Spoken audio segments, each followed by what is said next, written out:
Here on Classic Game Room, I review a lot of games and accessories from the dawn of the video game industry until now. Well, how about a great book that looks at the artwork in the video game industry? From Pac-Man to Mass Effect, it's The Art of Video Games by Chris Melissinos and Patrick O'Rourke.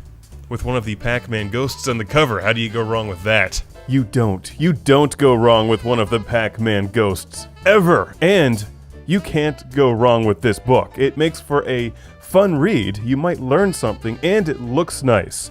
It's a hardcover book that I would qualify as coffee table worthy. Now, all of you single fellas, listen, you always have good-looking hardcover books on your coffee table to impress ladies when they come over because it makes you seem smarter. And it makes a first impression, so think about how you work this. You could either have some boring books on Frank Lloyd Wright and falling water and horses, or The Art of Video Games, which says I'm fun and I like art. Also, I can read books with pictures. And the pictures in this book help to tell the story of the art of video games, which is just fascinating.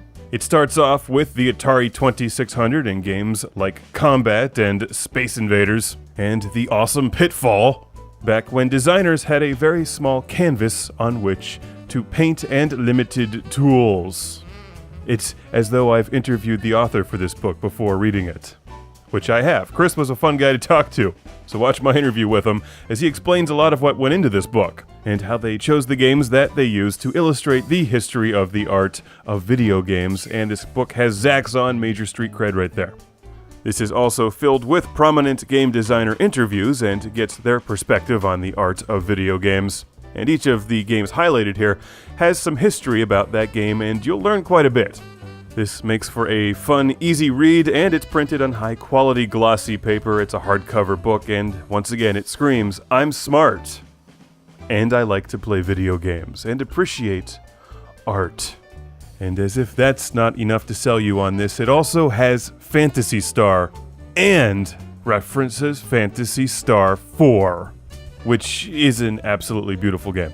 So, before you get into an argument with Roger Ebert, get your facts straight, line up some references from the art of video games, and remind him that BioShock has more creativity, imagination, and art than 50 Hollywood movies made over the past 10 years combined.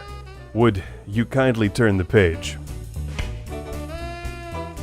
That works every time, it's amazing. It's The Art of Video Games. Impress your friends, impress yourself that you've read a book, and you may even learn quite a bit actually. It's a great read. So once again, a giant thank you to Chris Melissinos for speaking with me about the book, and for sending a copy my way. I've really enjoyed it, and it's prominently sitting on my coffee table on top of that Frank Lloyd Wright book, which will no doubt annoy my wife, so for you married guys, that trick doesn't work.